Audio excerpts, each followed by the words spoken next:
नमस्कार क्रिकेट प्रेमींनो, मित्रमैत्रिणींनो, कसे आहात तुम्ही सगळे?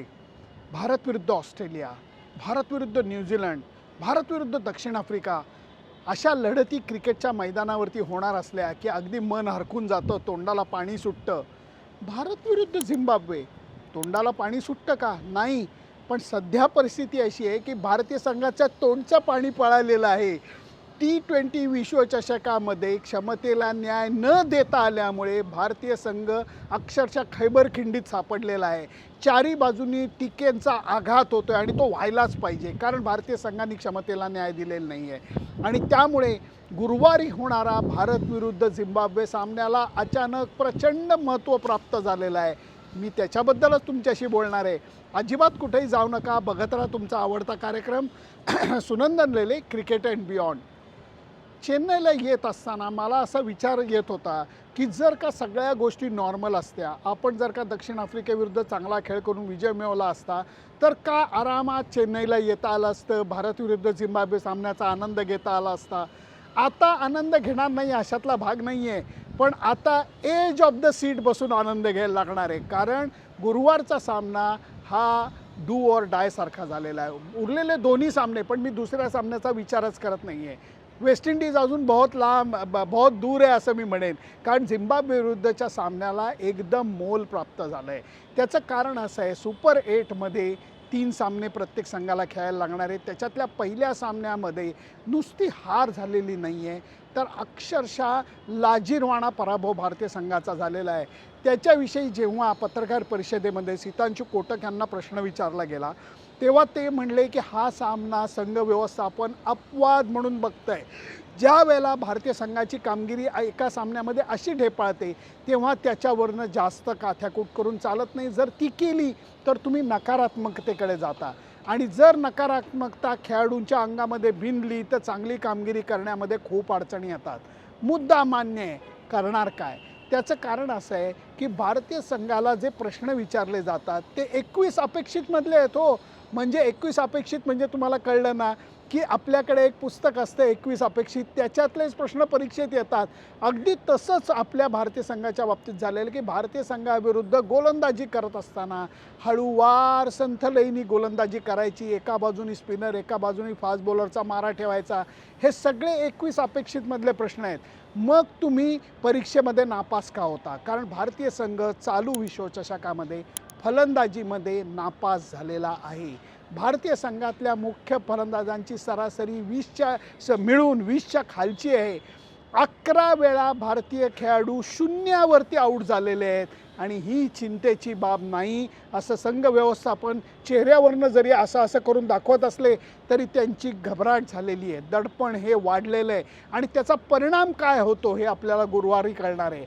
अर्थातच भारतीय संघाची क्षमता याच्यापेक्षा खूप जास्त आहे, आपल्या सगळ्यांनाच माहिती आहे. फक्त त्याला न्याय का देता आलेला नाही आहे? सलामी चांगली झालेली नाही आहे. दुसरी गोष्ट म्हणजे मधल्या फळीमध्ये सूर्यकुमार यादव आणि तिलक वर्मा यांनी दडपणाखाली आक्रमक खेळ करायची वृत्ती सोडून दिलेली आहे, जी T20 क्रिकेटच्या दृष्टीने मारक ठरते. त्यातनंही तिलक वर्मानी गेल्या सामन्यामध्ये आक्रमक वृत्ती दाखवायचा प्रयत्न केला, बिचारा लगेच आऊट झाला. यांनी होत आहे काय की करू की नको करू या द्विधा मनस्थितीमध्ये भारतीय फलंदाज अडकलेले दिसत आहेत. त्याचबरोबर लेफ्ट हँडर्सचा भरणा झालेला आहे. त्यामुळे परिणाम असा होतो की राईट लेफ्टच्या ज्या कॉम्बिनेशननी समोरच्या गोलंदाजांवरती विचारांचं दडपण येतं, कप्तानावरती फील्ड अरेंजमेंट कशी करायची याचं दडपण येतं.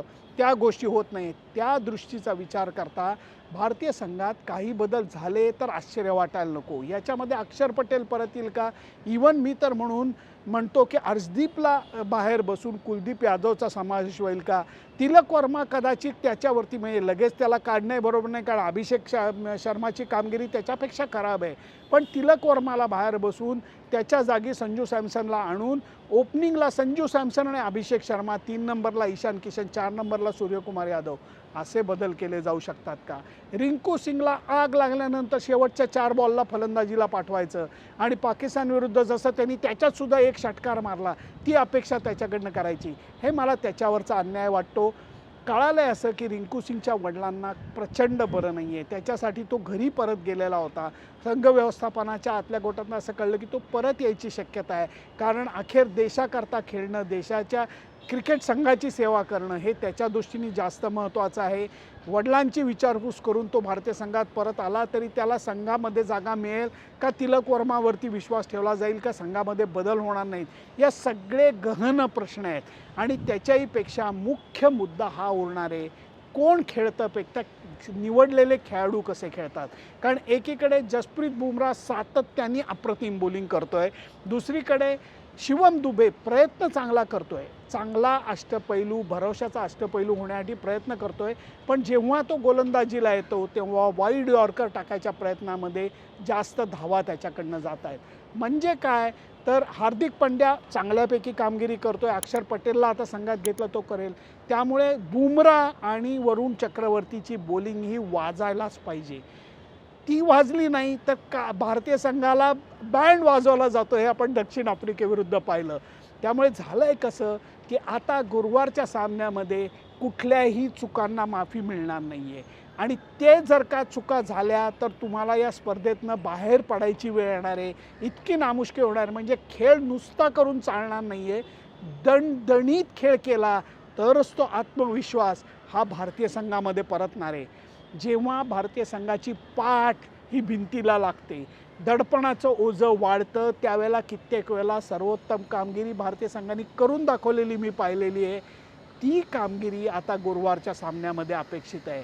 अभिषेक शर्मा, बाबा रे 3-0 तू केले, गेल्या सामन्यामध्ये हाराकिरी करून विकेट गमावली, आक्रमक फलंदाजी करा पण फक्त षटकारांची भाषा करू नका, चौकार मारा, एकेरी धावांवरती भर द्या, स्ट्राईक रोटेट करा, या गोष्टी भारतीय संघाला करायलाच लागतील.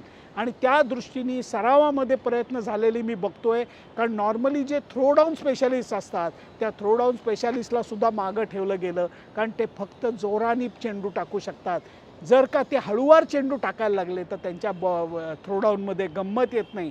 त्यामुळे स्थानिक खेळाडू ज्यांच्याकडे स्लोअर वन जरा वेगळा आहे, वेगळ्या पद्धतीची ते बॉलिंग करतायत, त्यांना घेऊन आलेले आहेत. कारण जसा उस्मान तारिक हा राऊंड आर्म बॉलिंग टाकतो तसा सिकंदर रजासुद्धा राऊंड ऑफ बॉलिंग टाकतो. त्याला धोपटलेला आहे वेस्ट इंडिजच्या खेळाडूंनी. त्या आक्रमणामध्ये त्यांनी काय पद्धत वापरली, काय तंत्र वापरलं हे भारतीय संघाने तपासलेलं आहे.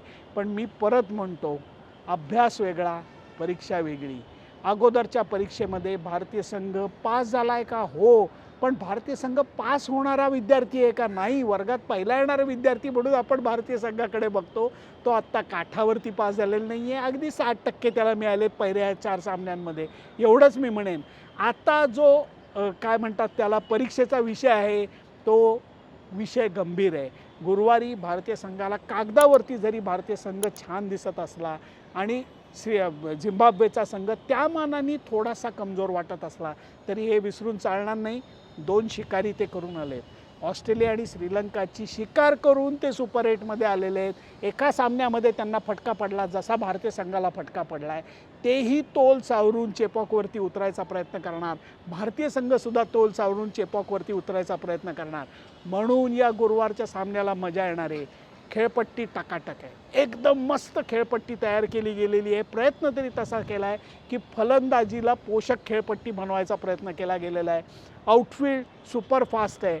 त्यामुळे आता मोठ्या धावसंख्येच्या सामन्याची वेळ आलेली आहे. ऑलरेडी लेट झाला आहे पण आता वेळ आलेली आहे असं मी म्हणेन. तर गुरुवारच्या सामन्याकडे लक्ष देत असताना फलंदाजी पहिली येऊ दे, फलंदाजी दुसरी येऊ दे, आता ठणठणीत फटाका हा वाजवायलाच लागेल. माझी मतं मी तुमच्यासमोर वाटली. तुम्ही मला सांगा भारतीय संघात कुठले बदल तुम्हाला अपेक्षित आहेत. फक्त हे सांगत असताना श्रेयस अय्यरला घेऊन या, ऋतुराज गायकवाडला घेऊन या, हे आत्ता होऊ शकत नाही. कृपा करून लक्षात घ्या, हा भावनिक निर्णय नाही आहे. संघामध्ये असलेल्या खेळाडूंमध्ये 15 जणांच्या संघामध्ये असलेल्या खेळाडूंमधले कुठले खेळाडू तुम्ही घ्याल आणि का घ्याल याचं मुद्देसूद वर्णन करा. त्याचप्रमाणे झिम्बाब्वेकडनं तुमच्या काय अपेक्षा आहेत, भारतीय संघाकडनं काय अपेक्षा आहेत हे नक्की सांगा.